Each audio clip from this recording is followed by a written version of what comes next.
नमस्कार, राधे राधे। आप सब कैसे हो? उम्मीद करती हूँ आप सब अच्छे होंगे। आज मैं आपको शुक्रवार व्रत कथा माँ संतोषी की कहानी सुना रही हूँ। शुक्रवार के दिन माँ संतोषी का व्रत पूजन किया जाता है। इस पूजा के दौरान माता की आरती, पूजन और अंत में माता की कथा सुनी जाती है। आइए जानते हैं शुक्रवार के दिन की जाने वाली संतोष माता की व्रत कथा। एक बुढ़िया थी, उसके 7 बेटे थे। 6 कमाने वाले थे जबकि एक निकम्मा था। बुढ़िया 6 बेटों की रसोई बनाती, भोजन कराती और उनसे जो कुछ झूठन बचती वह सातवें को दे देती। एक दिन वह पत्नी से बोला, देखो मेरी माँ को मुझ पर कितना प्रेम है। वह बोली, क्यों नहीं, सबका झूठा जो तुमको खिलाती है। वह बोला, ऐसा नहीं हो सकता है, मैं जब तक आँखों से न देख लूँ मानूंगा नहीं। बहू हंसकर बोली, देख लोगे तब तो मानोगे।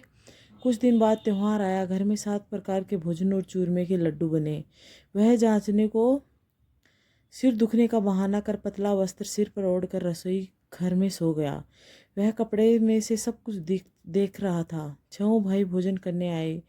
उसने देखा माँ ने उनके लिए सुंदर आसन बिछा, नाना प्रकार की रसोई परोसी और आग्रह करके उन्हें जिमाया। वह देखता रहा। 6 बेटों भोजन करके उठे तब माँ ने उनकी जूठन थालियों में लड्डुओं के टुकड़े उठाकर एक लड्डू बनाया।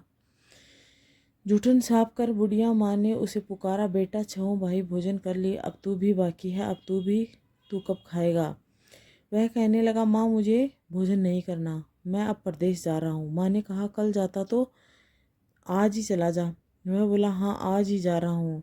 वह कहकर घर से निकल गया। 7वें बेटे का परदेश जाना। चलते समय पत्नी की याद आ गई। वह गौशाले में कंडे थाप रही थी। वहाँ जाकर, हम जावें परदेश आवेंगे कुछ साल, तुम रहियो संतोष में धर्म अपनो, हाँ अपनो पाल। वह बोली, जाओ पिया आनंद से, हमारो सोच हटाए, राम भरोसे हम रहे, ईश्वर तुम्हें सहाय। 2 निशानी आपन देख धरू में धीर, सुधीमती हमारो बिसारियो, रखियो मन गंभीर। वह बोला, मेरे पास तो कुछ नहीं, यह अंगूठी है सो ले लो और कुछ निशानी मुझे दे दो। वह बोली, मेरे पास क्या है, यह गोबर भरा हाथ है। यह कहकर उसकी पीठ पर गोबर के भरे हाथ की थाप लगा दी। वह चल दिया। चलते चलते दूर देश पहुंच गया। परदेश में नौकरी। वहाँ एक साहूकार की दुकान थी। वहाँ जाकर कहने लगा, भाई मुझे नौकरी पे रख लो। साहूकार को ज़रूरत थी। बोला, रह जा। लड़के ने पूछा, तनख्वाह क्या दोगे। साहूकार ने कहा, काम देख कर दाम मिलेंगे। साहूकार की नौकरी मिली। वह सुबह 7 बजे से 10 बजे तक नौकरी बजाने लगा।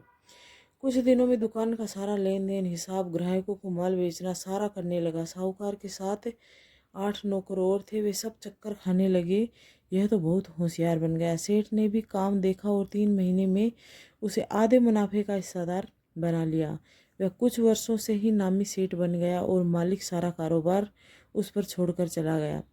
पति की अनुपस्थिति में सास का अत्याचार। इधर उसकी पत्नी को सास ससुर दुख देने लगे। सारी गृहस्थी का काम करा के उसे लकड़ी लेने जंगल में भेजते। इस बीच घर के आटे से तो वो भूसी निकलती, उसी से रोटी बनाकर रख दी जाती थी और फूटे नारियली में पानी देते थे। एक दिन वह लकड़ी लेने जा रही थी। रास्ते में बहुत सी स्त्रियां संतोषी माता का व्रत करते दिखाई दी। वह वहाँ खड़ी होकर कथा सुनने लगी और पूछा, बहनों तुम किस देवता का व्रत करती हो और इसके करने से क्या फल मिलता है।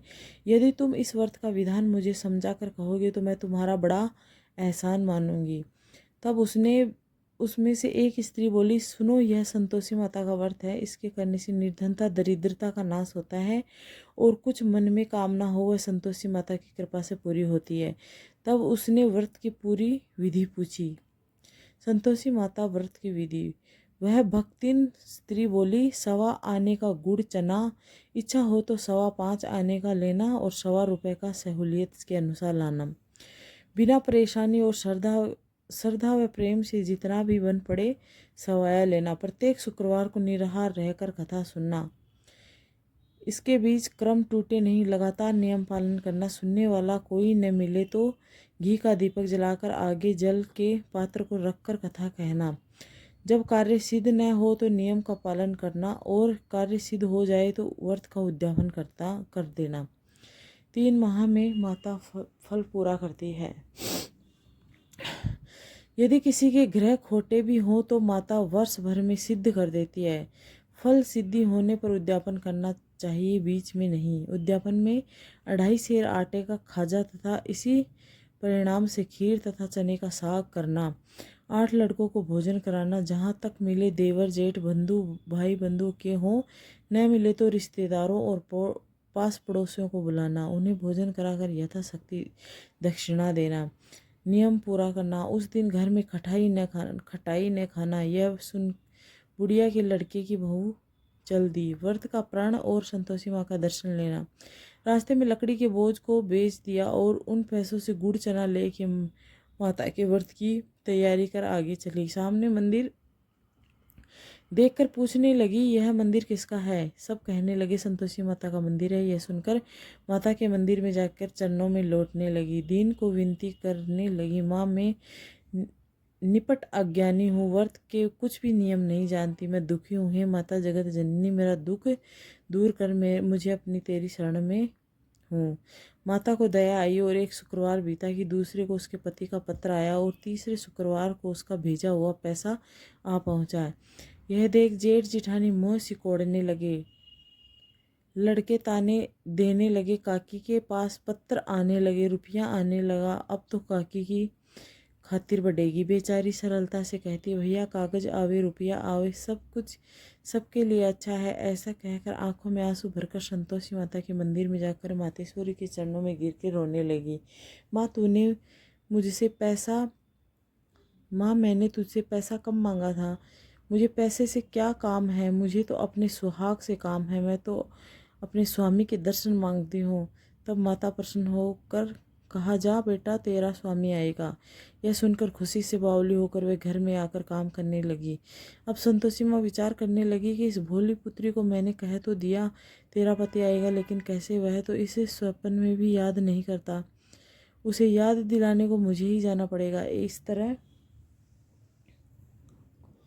इस तरह माता जी उस बुढ़िया के बेटे के पास जा स्वप्न में प्रकट होकर कहने लगी, साहूकार के बेटे सो रहा है या जगता है? वह कहने लगा, माता सोता भी नहीं जागता भी नहीं, कहो क्या आज्ञा है? माँ कहने लगी, तेरे घर बार कुछ है कि नहीं? वह बोला, मेरे पास सब कुछ है, माँ बाप बहू है, क्या कमी है? माँ बोली, भोले पुत्र तेरी बहू घोर कष्ट उठा रही है, तेरे माँ बाप उसे परेशानी दे रहे हैं, वह तेरे लिए तरस रही है, तू उसकी सुध ले। वह बोला, हाँ माता जी यह तो मालूम है, परंतु जाऊँ तो कैसे जाऊँ? प्रदेश की बात है, लेन देन का कोई हिसाब नहीं है, कोई जाने का रास्ता नहीं है, कैसे चला जाऊँ? माँ कहने लगी, मेरी बात मान, सवेरे नहा धोकर संतोषी माता का नाम ले, घी का दीपक जला, दंडवत कर दुकान पर बैठ। देखते देखते सारा लेन देन चुक जाएगा, जमा का माल बिक जाएगा, सांझ होते होते धन का भारी ढेर लग जाएगा। अब बूढ़े की बात मानकर वह नहा धोकर संतोषी माता को दंडवत, घी का दीपक जला, दुकान पर जाकर बैठा। थोड़ी देर में देने वाले रुपया लाने लगे, लेने वाले हिसाब लेने लगे, कोठे में भरे सामान की खरीदारी नगद दाम दे सौदा करने लगे। शाम तक धन का भारी ढेर लग गया। मन में माता का नाम लेकर चमत्कार देख प्रसन्न होकर घर जाने के वास्ते गहना कपड़ा सामान खरीदने लगा। यहाँ काम से निपट तुरंत घर के लिए रवाना हो गया। उधर उसकी पत्नी जंगल में लकड़ी लेने जाती, लौटते वक्त माताजी के मंदिर में विश्राम करती। वह तो उसे प्रतिदिन रुकने का जो स्थान ठहरा। धूल उड़ती देख वह माता से पूछती, हे माता यह धूल कैसी उड़ रही है? माता कहती है, हे पुत्री तेरा पति आ रहा है, अब तू ऐसा कर, लकड़ियों के 3 बोझ बना ले, एक नदी के किनारे रख दे, दूसरा मंदिर के पास और तीसरा अपने सर पर। मेरे पति को लकड़ियों का गट्ठर देख मोह पैदा होगा, वह यहाँ रुकेगा, नाश्ता पानी खाकर माँ से मिलने जाएगा। जब तू लकड़ियों का बोझ उठाकर जाना और चौक के गट्ठर डालकर जोर से आवाज़ लगाना, लो सासू जी लकड़ियों का गट्ठर लो, भूसी की रोटी दो, नारियल के खेपड़े में पानी दो, आज मेहमान कौन आया है। माताजी से बहुत अच्छा कहकर वह प्रसन्न मन से लकड़ियों के 3 गट्ठर बनाई, एक नदी के किनारे पर और एक माताजी के मंदिर पर रख दिया। इतने में मुसाफिर आ गया। सूखी लकड़ी देख उसकी इच्छा उत्पन्न हुई कि हम यहीं पर विश्राम करें और भोजन बनाकर खा पी कर गांव जाए। इसी तरह रुककर भोजन बना, विश्राम करके गांव को गया। उसके प्रेम से मिला। उसी समय सिर पर लकड़ी का गट्टर और उतावली सी आती है। लकड़ियों का गट्टर बोझ के आंगन पे डालकर जोर से आवाज़ लगाई, लो सासू जी, लकड़ियों का गट्टर लो, भूसी की रोटी दो, आज मेहमान कौन आया है। यह सुनकर उसकी सास बाहर आई और अपने दिए हुए कष्टों को भुलाने हेतु, बहू ऐसा क्यों कहती है, तेरा मालिक ही तो आया है, आ बैठ, मीठा भात खा, भोजन कर, कपड़े कपड़े गहने पहन। उसकी आवाज़ सुन उसका पति बाहर आया, अंगूठी देख व्याकुल हो जाता है। माँ से पूछता है, ये कौन है माँ? माँ बोली, बेटा यह तेरी बहू है, जब से तू गया है तब से सारे गांव में भटकती फिरती है, घर का कामकाज कुछ नहीं करती, चार पहर खाकर जाती है। वह बोला, ठीक है माँ, मैंने इसे भी देखा और तुम्हें भी, अब दूसरे घर की ताली दो, उसमें रहूँगा। माँ बोली, ठीक है, जैसी तेरी मर्जी। तब वह दूसरे मकान की मंजिल का कमरा खोला, सारा सामान जमाया। एक दिन में राजा के महल जैसा ठाट बाट बन गया। अब क्या था, बहू सुख भोगने लगी। इतने में शुक्रवार आया। शुक्रवार के उद्यापन में हुई भूल का खटाई का इस्तेमाल। उसके पति से कहा, मुझे माता संतोषी का व्रत का उद्यापन करना। पति बोला, खुशी से कर लो। वह उद्यापन की तैयारी करने लगी। जिठानी के लड़कों को भोजन के लिए कहने लगी।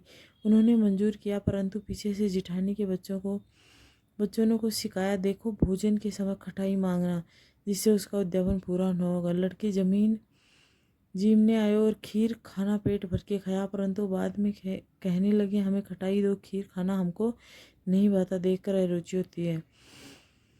वह कहने लगी, भाई कटाई किसी को नहीं दी जाएगी, यह तो संतोषी माता का प्रसाद है। लड़के उठ खड़े हुए, बोले, पैसा लाओ। भोली बहू कुछ जानती नहीं थी, उन्हें पैसे दे दी। लड़के उससे हट कर ले इमली खटाई ले खाने लगे। ये देखकर बहू पर माताजी का कोप किया। राजा के दूत उसके पति को पकड़कर ले गए। जेठ जिठानी मनमाने वचन कहने लगे, लूट लूट कर धन इकट्ठा करके लाया था, अब मालूम पड़ेगा जब जेल की मार खाएगा। बहू से यह सहन नहीं हुआ। माँ संतोषी से माफ़ी मांगी। रोती हुई माताजी के मंदिर में गई। कहने लगी, हे माता, तुमने क्या किया? हंसाकर हम भक्तों को रुलाने लगी। माता बोली, बेटी, तूने उद्यापन करके मेरा व्रत भंग किया है। यह कहने लगी, माता, मैंने अपराध किया है, तो मैं भूल से लड़कों को पैसे दे दिए थे, मुझे क्षमा करो, मैं फिर तुम्हारा उद्यापन करूँगी। माँ बोली, अब भूल मत करना। वह कहती है, अब भूल नहीं होगी। वह बतलाओ, मैं कैसे आओगे? माँ बोली, जा पुत्री, तेरा पति तुझे रास्ते में आता मिलेगा। वह निकली और राह में पति आता मिला। वह पूछी, कहाँ गई थी? वह कहने लगे, इतना धन जो कमाया है उसका टैक्स राजा ने मांगा था, वह भरने गया था। वह प्रसन्न हो बोली, भला हुआ, अब घर को चलो। कुछ दिन बाद फिर शुक्रवार आया। फिर शुक्रवार का वह बोली, मुझे फिर माता का उद्यापन करना। पति ने कहा, करो बहू। फिर जेठ के लड़कों को भोजन को कहने लगी। जेठानी ने एक दो बातें सुनाई और सब लड़कों को सिखाने लगी, तुम सब लोग पहले ही खटाई मांगना, लड़के भोजन से पहले हमें खीर नहीं खानी है, हमारा जीव बिगड़ता है कुछ खटाई खाने को। दुआ बोली, खटाई किसी को नहीं मिलेगी, आना है तो आओ। वह ब्राह्मण के लड़के लाकर भोजन कराने लगी। यथा दक्षिणा देकर एक एक फल उन्हें दिए। संतोषी माता प्रसन्न हुई। माता की कृपा से 9वें मास में उसके चंद्रमा के समान पुत्र प्राप्त हुआ। पुत्र को पाकर प्रतिदिन माताजी के मंदिर को जाने लगी। माँ ने सोचा, यह रोज आती है, आज क्यों न इसके घर चलूं।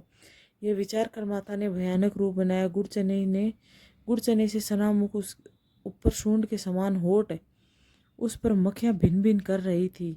दहली पर पैर रखते ही उसकी सास चिल्लाई, देखो रे, कोई चुड़ैल डाकिन चली आ रही है, लड़कों से भगाओ नहीं तो किसी को खा जाएगी। लड़के भागने चिल्लाने लगे, खिड़की बंद करने लगे। वह रोशनदान में से देख रही थी। प्रसन्नता से पगली बंद चिल्लाने लगी, आज मेरी माताजी मेरे घर आई है। वह बच्चे को दूध पीने से हटाती है। इतने में सास का क्रोध फट गया। वह बोली, क्या उतावली हुई है? बच्चे को पटक दिया। इतने में माँ के प्रताप से लड़के की नजर आने लगी। वह बोली, माँ, मैं जिसका व्रत करती हूँ यह संतोषी माता है। सबने माता के चरण पकड़ लिए और विनती कर कहने लगे, हे माता, हम मूर्ख हैं, अज्ञानी हैं, तुम्हारे व्रत की विधि हम नहीं जानते। व्रत भंग कर हमने बड़ा अपराध किया है। जग माता, आप हमारा अपराध क्षमा करें। इस प्रकार माता प्रसन्न हुई और बहू को प्रसन्न हो, फल दिया वैसा माता सब कोई को दे। जो पढ़े और मनोरंजन पूर्ण करे बोलो संतोषी माता की जय। जो भी मेरे चैनल से ये कहानी सुन रहा है, प्लीज़ मेरे चैनल को सब्सक्राइब, लाइक और शेयर ज़रूर करें। Thank you so much.